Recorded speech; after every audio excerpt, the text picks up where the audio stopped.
बिस्मिल्लाहिर्रहमानिर्रहीम अल्लाहुम्मा सल्लि अला मुहम्मदिन अब्दिका व रसूलिका वल मुमिनीन वल मुमिनात वल मुस्लिमीन वल मुस्लिमात या रब्बि सल्लि व सल्लिम दाइमन अबदन अला हबीबिका खैर खल्क़ि कुल्लिहिम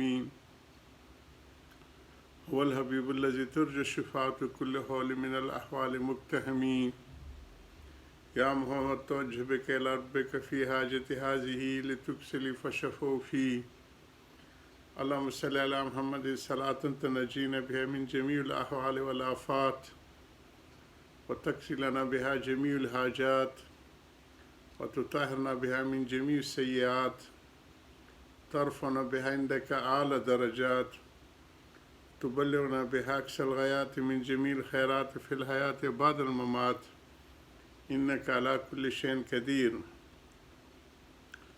हज़रत की फ़ज़ाइल सब्र से चल रही है और सारी चीज़ों का ज़िक्र हुआ कि अल्लाह पाक ने इस दुनिया को दारुल असबाब बनाया, फिर असबाब सारे इस इंसान के कब्ज़े कुदरत में दे दिए कि वो जिस तरह भी चाहे करे, कमी करे, कोताही करे या उसको पूरी तरह इस्तेमाल करे, उसके नताइज भी फिर उसी हिसाब से बरामद फरमाते हैं। इसी तरह बीमारी में दवा, दुआ और तीसरी चीज़ हज़रत ने जो नाख्वानदा लोग हैं, जो पढ़ने लिखने पे कुदरत नहीं, उनके लिए तावीज़। फिर तावीज़ों में जो अफरात व तफरीत हो गई है, जो बिलखुसूस आजकल के ज़माने बहुत ज़्यादा इन्हिमाक हो गया है। फिर बहुत सी किताबें ऐसे हैं कि जो राफ़ज़ियों की लिखी हुई हैं और उसमें शिरकिया बातें हैं, तो उन्हीं की हज़रत निशानदेही फरमा रहे हैं कि नाद अली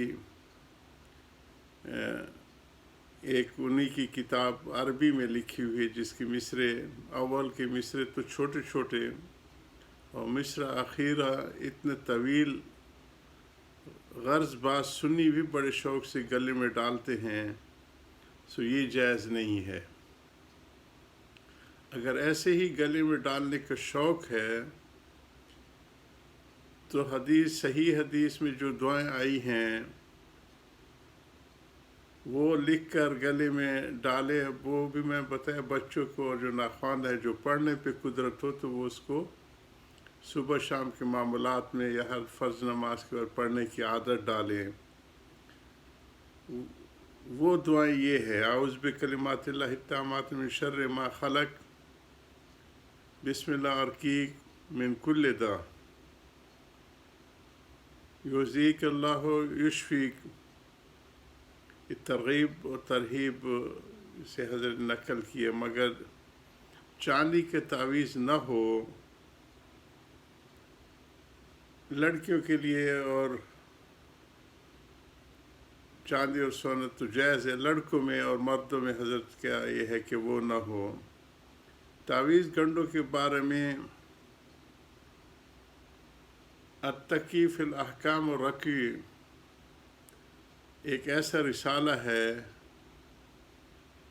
एक ऐसा रिसाला दिया है बक़द्र ज़रूरत, उसमें उसके अहकाम हैं, इसको ज़रूर देख लें।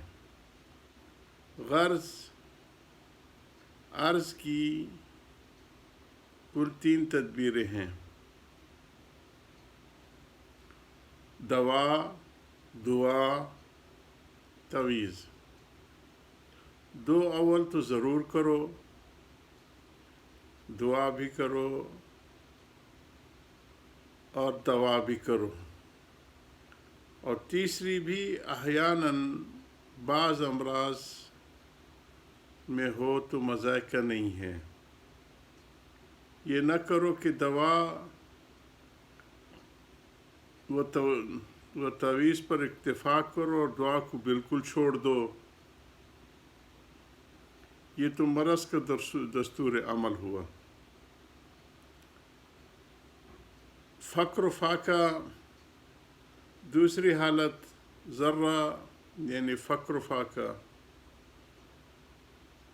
ये आयत की शुरू में जो है उसके हज़रत एक एक लफ्ज़ की तशरीफ़ फरमाए।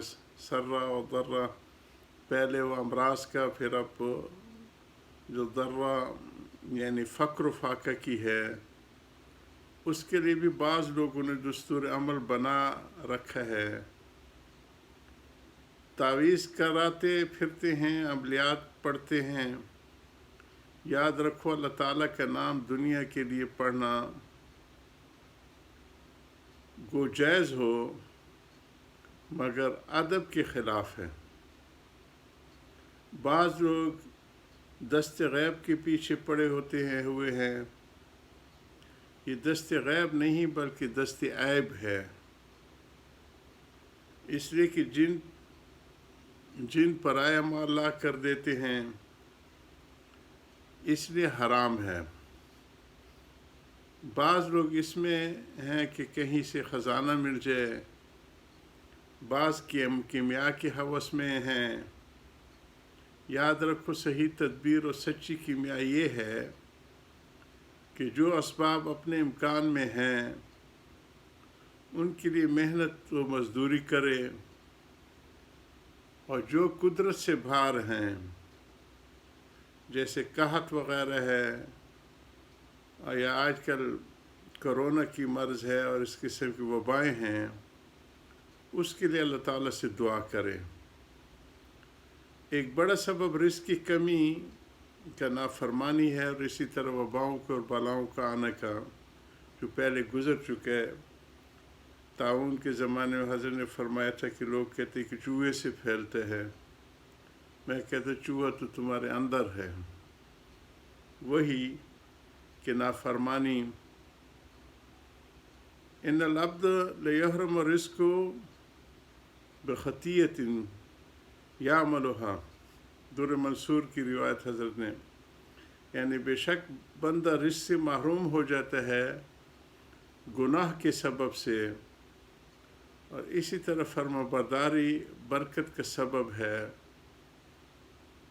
یہ مطلب نہیں کہ 10 روپے اگر رکھے ہوں تو 20 ہو جائیں گے، مطلب یہ ہے کہ تھوڑے سے کام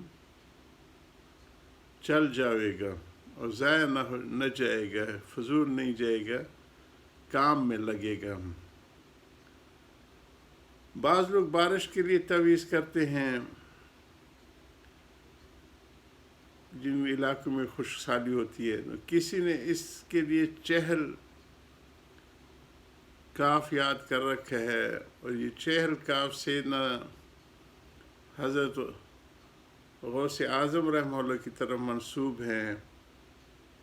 عملیات کے اندر اگرچہ وہ حد شرعی میں ہوں، کوئی خرابی تو نہیں، مگر لوگوں کا عقیدہ عملیات کے ساتھ ایسا اچھا نہیں، اس لیے بالکل چھوڑ دیں تو اچھا ہے،